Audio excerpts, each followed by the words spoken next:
A gente sempre vê as manchetes, né? PIB do Brasil cresce. E bom, isso soa muito bem, claro. Mas e se esse crescimento for mais uma ilusão do que prosperidade de verdade? E se for só um número que sobe, mas que não significa que o país está de fato mais rico? Vamos mergulhar nisso e entender o que realmente está por trás desses números. Essa pergunta de R$ 1 trilhão. Será que um PIB maior significa, assim, de forma automática, um país mais próspero? Ou será que a gente corre o risco de focar numa métrica que, no fundo, não mostra se estamos construindo uma base econômica sólida que dura? Para a gente chegar no fundo dessa questão, o primeiro passo é entender o que o PIB realmente mede e, talvez o mais importante, o que ele deixa completamente de fora da conta. Olha, a definição oficial é até simples. PIB é a soma de tudo que uma economia produz. É um indicador super importante, sem dúvida. Mas vale pensar nele como um termômetro. Ele mede se a atividade econômica está com febre, se está aquecida, mas ele não diz nada sobre a saúde geral do paciente. E é exatamente aí que está a principal limitação desse termômetro. Ele mede o volume da produção, a quantidade, mas não a qualidade. Para o PIB, tanto faz se a economia produzir um chip de altíssima tecnologia ou uma montanha de areia. O que importa é o volume, o valor gerado ali no final.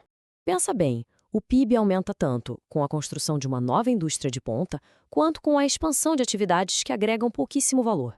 Ele não consegue diferenciar um crescimento que gera riqueza de verdade, que se sustenta, de um que é só um pico de consumo passageiro.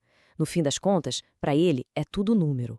E no caso do Brasil, essa falta de diferenciação do PIB acaba escondendo uma mudança estrutural gigantesca que aconteceu na nossa economia. Para entender isso, a gente precisa colocar uma lupa no setor de serviços. Quando a gente olha a composição da economia hoje, o retrato é claro. Cerca de 70% do nosso PIB vem do setor de serviços. A indústria foi perdendo muito espaço. E é super importante dizer, isso por si só não é um problema. Muitas das economias mais ricas do mundo são focadas em serviços. O verdadeiro debate, então, não é sobre ter um setor de serviços forte. A questão central, o ponto-chave, é a qualidade desses serviços. E é aqui que a nossa conversa sobre o PIB começa a fazer todo o sentido. Porque existe uma diferença brutal entre os tipos de serviço. De um lado, a gente tem setores de alta produtividade. Pensa em tecnologia, finanças, engenharia. São áreas que geram inovação, que pagam salários mais altos. Do outro lado, a gente tem uma massa gigante de serviços de baixa produtividade, muito marcados pela informalidade, por empregos que pedem pouca qualificação e quase nenhuma tecnologia. Eles geram atividade, claro, mas geram pouquíssima riqueza real. E aqui a gente chega no coração do nosso desafio atual. Uma parte enorme do crescimento recente do PIB brasileiro veio de onde? Justamente do lado menos produtivo da balança. É como se a gente estivesse enchendo o balde da economia com um grande volume de água em vez de um líquido muito mais denso, muito mais valioso. Agora, vamos sair um pouquinho da teoria econômica e trazer isso para o que realmente importa, a vida real, o dia a dia. Porque um crescimento que vem da baixa produtividade muitas vezes parece invisível para a população.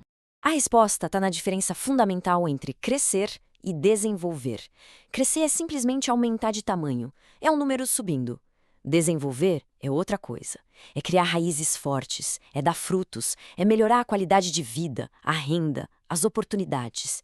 E uma coisa, infelizmente, nem sempre leva a outra. Quando o crescimento vem desses setores pouco produtivos, as consequências são sentidas direto no bolso. A renda média não avança porque os salários nesses setores costumam ser mais baixos. A criação de empregos bons, de alta qualidade, fica para trás. E a economia inteira acaba ficando menos competitiva e bem mais vulnerável a qualquer crise. Isso tudo resume aquele sentimento que muita gente tem, não é? As pessoas ouvem no jornal que o PIB cresceu, mas aí olham para o poder de compra, para as oportunidades de trabalho, e a conta simplesmente não fecha. Parece que estamos falando de dois países diferentes. Ok, o diagnóstico está claro. Mas e o tratamento? Qual é o remédio?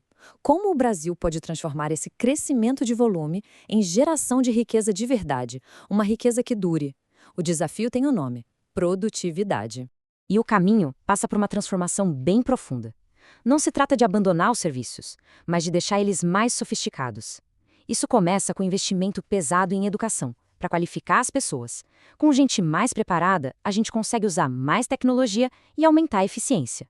E, por fim, o foco tem que ser em estimular aqueles setores que realmente puxam a inovação e agregam valor para a economia toda. A nossa obsessão, portanto, não pode ser só com a velocidade do crescimento, com o ponteiro do PIB. O foco precisa mudar para a qualidade desse crescimento, para a nossa capacidade de criar uma base forte que sustente um desenvolvimento que realmente dure. No fim das contas, acompanhar indicadores econômicos é importante, sim, mas a gente nunca pode esquecer o que está por trás deles.